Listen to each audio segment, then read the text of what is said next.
Good day everyone, welcome to my lesson or video lesson for today. Okay, bear with me because this just gonna be quick.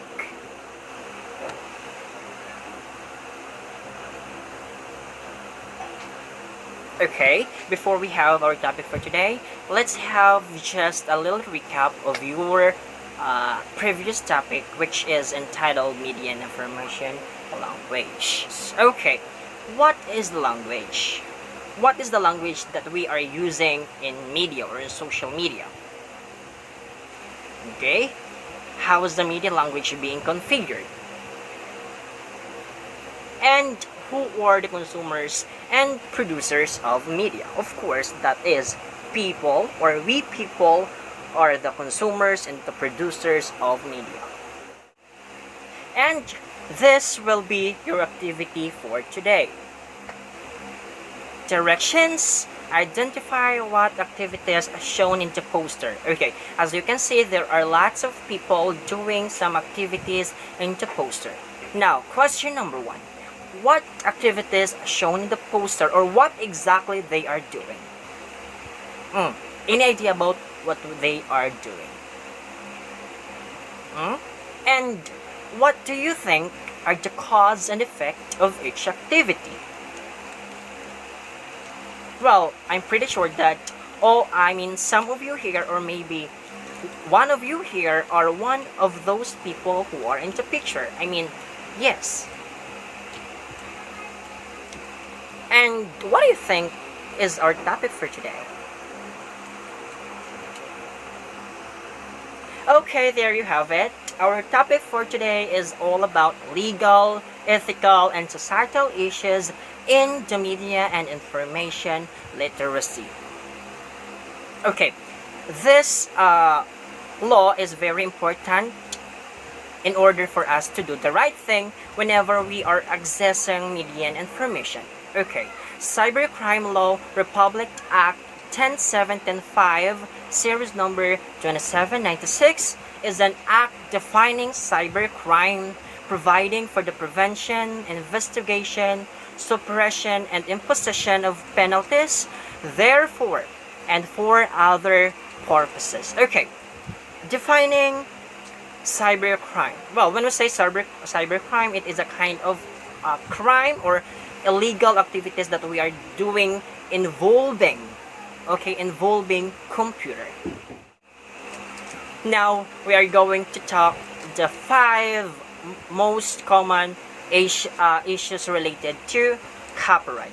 Okay, when we say copyright, first, it is a legal advice that gives the creator of a literary, artistic, musical, or other creative work the sole right to publish and sell that work. Copyright owners have the right to control the production of their work, including the right to receive the payment. Okay, copyright, it is a permission, or it is legal actually, except that originals such as photos, music, videos that belong to the creators of it, which is you cannot use them, you cannot copy them, you cannot modify them, and you cannot publish them without the permission of the owner. Once you violate the copyright, you are going to face a criminal case such as copyright infringement. The vast majority, such as book, music, and other major media, are protected by the copyright. Generally, those copyrights last for the lifetime of the creator plus 70 years after life, or after their death. But nowadays it depends, because we are having an ending changing of law here in the Philippines. And if the work has no copyright protection, it enters public domain. In public domain, you can use it. You can publish it without the permission of the creators. And this public domain, it is, or the works that has been published before 1923, and all work that the copyright protection has expired. That is public domain. Although you really need to do the copyright the permission to copyright. But there is an exceptional. The exception is also known as fair use. Fair use is an act wherein you can use a brief portion of information of copyrighted work for your work, of course. But there are some categories or certain types of usage you can use fair use, such as reporting, such as teaching, and an assignment. Those are exceptional. You can use fair use, you can use their work without their permission with those categories. Next issue we have plagiarism. Well, I know that you are all familiar with plagiarism. Okay, plagiarism is an act or instance of using or closely imitating the language and thought of another author without authorization. Okay, it is also representation of what author's work is one's own by not crediting the original author. Okay, this is very common to you, and because I know some of you here, or actually all of you here, always committing plagiarism when it comes to assignment. Okay, so another example, whenever your teacher asks you, your teacher give you a particular topic of a story, which is you're going to read it. Yeah, you're going to read it, and after you read it, you're going to make a summary. Okay, or a reflection. Okay, let's have a reflection.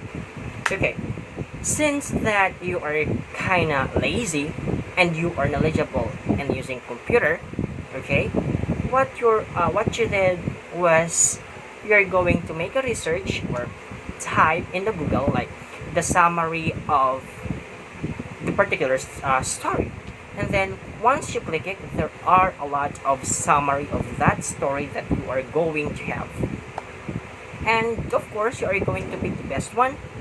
Okay, if you are going to pick the best one without acknowledging the reference of that particular reflection, that is a form of plagiarism.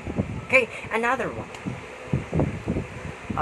Whenever you are doing a research, okay, research, this is very important one. Whenever you are doing a research, like for example, the related literature, okay, related literature, of course, you are going to make or to do a lot of research of it. Okay, then since you've gathered a lot of information without stating the reference or the author himself, that is also a form of plagiarism. Okay, another example, an essay. Okay, an essay. The teacher of yours asks you to do or create an essay. Since that your teacher give you the same topic with your seatmate, okay, with your seatmate, yes, your seatmate, and then it's just so happened that there is nothing.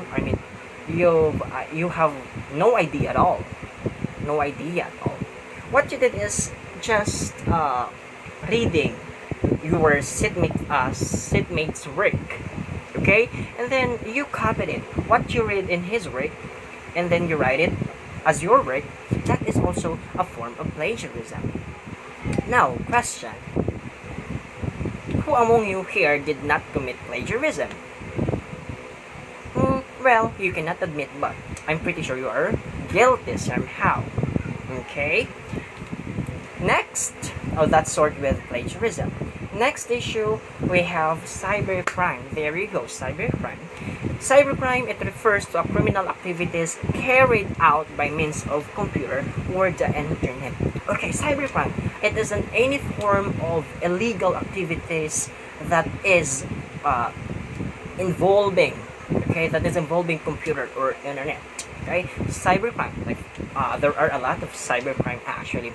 We have like cyberbullying, that is also cybercrime. We have cyber defamation. Okay, we have cyber pornography. Those are examples of cybercrime and illegal activities done through computer or internet. Okay, so have you been bullied or have you been bullied by someone in the internet? or in a computer or in your Facebook social media account, that is cyberbullying. That is also a cybercrime. Okay, another one, cyber defamation. How does cyber defamation done in the internet or computer or in social media? Well, actually, there are two types of cyber defamation, which is libel and slander. Libel, it is written or non-verbal, while slander, it is a verbal or not written. Okay, that is cybercrime. And any illegal activities done within the computer or the use of computer and or internet, that is cybercrime. Okay, next. Okay, next is computer addiction. There you go. Computer addiction is the excessive use of computer to the extent that interferes with their daily life. Okay, now question: who among you here consider yourself as a computer addict? Computer addict, rather. Okay. Computer addiction. It is an excessive usage of computer to the extent like you can tell or you can say that I cannot live a day without computer or without my mobile phone, or I cannot last an hour without using my phone. That is computer addiction or mobile phone addiction. Okay, and actually there are two types of computer addiction, which are offline computer addiction and online computer addiction. Okay, when I say offline computer addiction, it refers or normally refers using computer when speaking about excessive gaming behavior, which can be practiced both offline and online. Okay, offline computer, not necessarily it is online, but sometimes it is done with online. Okay, offline computer addiction. How does this happen? Offline, like for example, you are installing different kinds of games. Okay, and then once you install it, you are going to play that without the use of internet. That is offline. Okay, next we have online computer addiction. Well, definitely from the word itself, online, which is with the existence of internet. Okay, also known as the internet addiction. It gets more attention in general from scientific research than offline computer addiction, mainly because most cases of computer addiction are related to excessive use of the internet. Okay, these are online computer addiction. This kind of addiction wherein you are going to scroll all your social media all day night and all day long, like watching YouTube, of course with the use of internet, watching vines in the YouTube rather, having video conference with your friends. Those are a video conference all day night and all day long. That is considered as online computer addiction. And lastly, we have digital divide. Digital divide, this is one of the most interesting yet the most confusing issues related to copyright. Okay, why? Because it has a wide scope or wide aspects. Okay, next, digital divide is an economic inequality between groups in terms of access to, use of, or knowledge of ICT. The divide within the countries, such as digital divide in the America or US, can refer to inequality between individuals, households, businesses, and geographic areas at different socioeconomic and other demographic levels. So what does digital divide? Digital divide is simply described or defined as the difference between two people who are living in the digital world and their capabilities. Okay, like for example now, we are having this video lesson because of the pandemic, right? Okay, we are having this online lesson or video lesson, but not every one of you can access this video lesson. And some of you can, some of you cannot. That is digital divide. The difference between two parties. Some of you can afford to pay internet, and some of you cannot. That is digital divide. Another one. Some of you here, when it comes to your project or assignment, some of you here are well equipped and well skilled in using computer in terms of gathering information, doing projects, and whatsoever. But some of you here are still learning, still developing, okay, their skills. Okay? This one is well equipped, well efficient in terms of computer, while this one is still on process or still developing. What makes them different? That is digital divide. Okay, what else? What else? Okay. The student from Manila and the student from province. Let's say my hometown, which is Samar. Okay, we don't have internet there. We don't have enough technology there, unlike here in Manila. But then we are living in the digital world at the same time, but not really the same place. Well, maybe the same place because we are living here in the Philippines. Okay, but then again, I'm sorry for that. The student here from Manila, they are very efficient in terms of computer, because ever since you were a child, there were already a computer, like tablet, laptop, cell phones, and many more. Like this student from my province, okay, like even I myself, I was already high school. Yes, I was a high school when I got my first phone. See, we are left behind. The students from my alma mater was left behind in terms of technology. Why? Because of the digital divide. Okay? Digital divide. That's what makes different. Another one, in terms of business.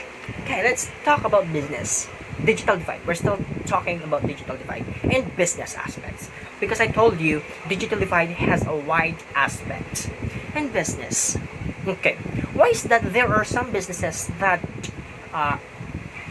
fastly increasing in terms of profit, while the other businesses quiet, having a hard time to make it as fast as the other one? Maybe technologies, and that is digital divide. What else? In terms of, yeah, we're done with individuals, businesses, or geographic area, like what I said, from Samar and from Manila. Yeah, that will do. Like here in Manila, in terms of network, all networks are accessible, while from Samar, it has a poor access of network. That is digital divide. So I hope you understand with the digital divide, and that sort with the issues related to copyright. I hope you understand. And now let's have a question and answer portion. Here are the questions. Differentiate. Well, we all know that copyright and plagiarism are almost the same, but not quite, because there are some distinctive differences between the two, copyright and plagiarism. Okay, next, have you ever encountered cybercrime already? How did you deal with it? Or how did you solve it? Okay, next, how digital divide possible, since we are all entitled the right to access media and information? Yes, how is that really possible?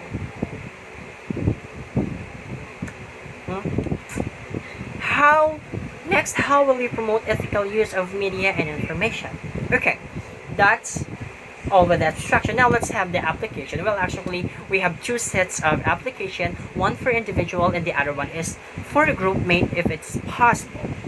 Okay, for the first for the activity of individual, we have you are going to write a reflection about yourselves rather, if you have ever done or encounter such issues stated above, and how you deal with it or what did you do to solve it.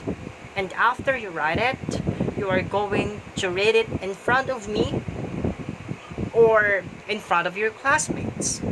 Okay, so that's gonna be your performance task of this lesson, and this is for the group if it's possible. Again, you are going to make a scenario showing those 5 issues related to copyright. That would be all, and thank you. I hope you learned something. Again, do not forget your assignment to make a research with the different types of cybercrime. Okay, different types of cybercrime. At least 10. Yes, 10 cybercrime. Thank you and goodbye.